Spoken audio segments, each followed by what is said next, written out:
Hello all, welcome for the lecture of system programming. Today I will let you know another strategy which makes use of bottom-up parsing is LR parsers. As we have discussed in last session that bottom-up parsers works using two different approaches, that is one is operator precedence parser and another is LR parsers. LR parsers are further categorized into four, that is LR0, SLR, LALR and CLR. All four categories works using same algorithm. The thing which differs out of all four is this particular table, which it refers for performing certain actions on input and for generating parse tree. So exactly whatever is the common part or the basis with which it works, that today I'll be explaining you, and how these parse tables with all fours are constructed. For that I'll let you know in separate videos. So today we'll be discussing about LR parsing algorithm. How LR parser works, that is shown in this diagram. That obviously input is taken followed by dollar. Here it also makes use of stack, but here dollar is not inserted in the bottom of stack. Instead of that, it maintains called as S0, SM, XM, that kind of things are written over here that indicates state number. What is that state number? That are nothing but whatever CFGs are given, according to that the state diagram is drawn. How come? That we'll be discussing in another lecture. For now we'll be assuming ready-made table built and using some way, and how that is used for parsing to generate an output, that I'll let you know. So basically as here it is shown that it makes use of table which maintains action and goto. So how that action and goto are built, that is different part, but what exactly that contains, that I'll let you know.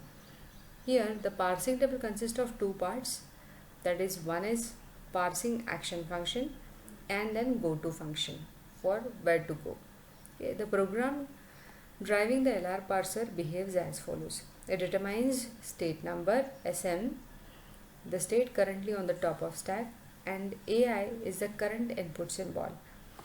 It then consults action, what should be done for the given state, and whatever is the symbol on input, that it checks from the reference table, and accordingly it performs certain actions. So that actions are either it performs action of shift, second action of reduce, or third action of accept, or fourth action of generating an error. So in shift action, operation which it performs is where to shift, to which state exactly the shift is to be performed. In reduce action, it performs the reduce operation with respect to some prediction rule. Accept is applicable to only one condition, and errors are generated with respect to blank entries. So if we'll take into consideration this as an input grammar for parsing using LR parsers, in that case from these diagram, from this grammar, this particular table gets generated. Okay, but before going to this particular table, I'll let you know how this parser works. So what it does, it set input pointer to the first symbol of string to be parsed followed by dollar, and then it repeats these actions unless and until certain condition occurs which returns something to break the iteration. So what is that action? If action SA is equal to accept with respect to this particular table, in only that case it comes out of the loop.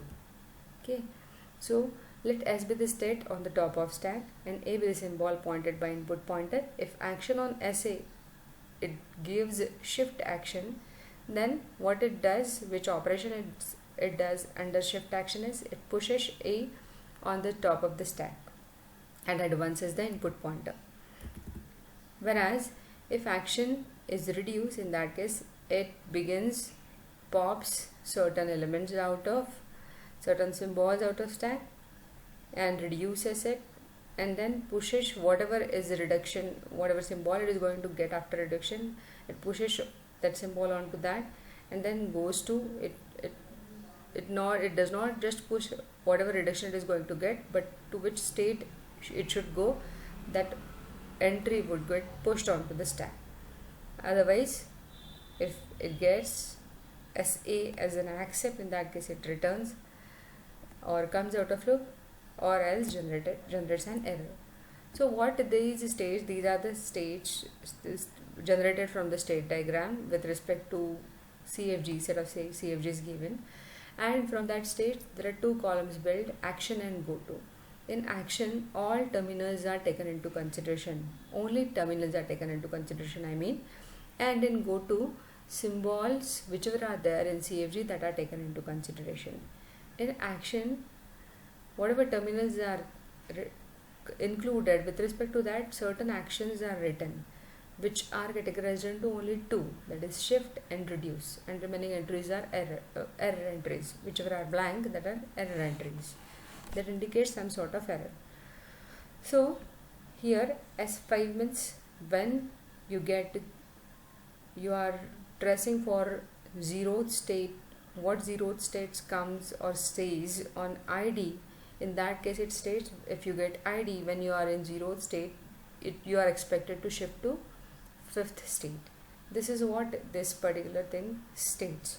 So this 5 indicates here a state number, whereas if you'll go through these kind of entries, that is, if whenever you are in state number 2 and you get plus symbol in input, in that case you are expected to perform R2, that is reduce, but not to state 2, reduce with respect to second CFG. Here reduce, whatever number is written in front of reduce, that indicates production number. Okay, so that is why here extra thing which we need to do is we need to number the productions. And while numbering productions, what we need to do is we need to write every production separately. Even though you have written originally the grammar given is E gives E plus T or T, still you need to write it separately and you need to number it. And then that numbers would be used while writing reduced state. And here these are state numbers again, okay, which indicates if you get this symbol in this particular state, in that case you are expected to move to that particular state. Either here when you are in zeroth state and you get symbol E, in that case you are expected to shift to state 1 likewise. Okay, now I'll let you know about the main part of explanation, that is how it performs the parsing action. Now the main differentiating point over here is, whenever stack is not going to have dollar over here, stack is always will, first of all, wherever very first entry would be inserted onto stack is going to be the zeroth state. So it will start from insertion of 0, and input would be pointing to first symbol in the input. Here the string to be parsed is ID star ID plus ID followed by dollar. So we need to check what 0 on ID states in this action table. 0 on ID states go to state number 5. So it will, or shift to S5. So whatever is there, action to be performed under shift or operations to be performed under shift operation are showing you the, here it is given in an algorithm that you are supposed to perform push operation, and so that is why it will push ID onto stack and followed by its state number. So every time 2 entries would be pushed, and at the time of performing pop operation or reduce action, we are expected to pop 2 items out of it. Okay, so now it will check for what 5 on star says. 5 on star says reduce by rule number 6. So it will perform reduce action with respect to 6th rule, that is, this is the 6th rule, that is why reduce by F gives ID, it is written likewise. And as ID will be reduced to its LHS, F would get pushed onto the stack. Now it will check what 0 on F says. 0 on F says 3. That is why it will push state number 3. As every time while performing push operation, we need to enter two things in the stack. That is why it will push F and 3 over here. Now it will check what 3 on star says. 3 on star says reduce by rule number 4. So it will perform reduce action and will reduce F. Whatever is there on the stack, it will perform reduction of that. So that is why we can say that whatever the action it is performing, it is not taking into consideration next input pointed by the input symbol, whereas it is taking into consideration whatever is there on the stack, and with respect to that it is performing an action without taking into consideration what is there on input symbol. So this is how you can find out look ahead taken into consideration by the grammar. So here LR0 parsing table is we are taking into consideration, that is why it is performing like that. So here what 3 followed by 3 on star says T gives F, that is why it will reduce F to T, and then it will check what 0 on T says. 0 on T states move to state 2, that is why it will push 2 as well with T. Then it will check what 2 on star says. 2 on star says S7 shift to 7 state, so that is why it will directly push star and 7. Then what 7 on ID says. 7 on ID says S5, so it will perform shift operation, again ID and 5 will get pushed onto stack. Then 5 on ID states, 5 on ID is stating, what 5 on plus says. 5 on plus is saying reduce to 6, so that is it will perform reduce action.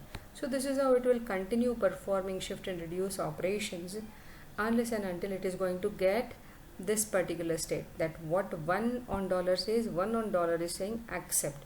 So when it is going to get this particular condition checking, at that time it will be able to display that parsed successfully and string is accepted by the LR parser.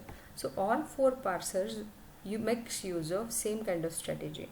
So that is why we need to understand it very carefully, and in next sessions I'll let you know about how this table, parsing table, which is referenced by all parsers, is constructed. I hope you have understood. Thank you.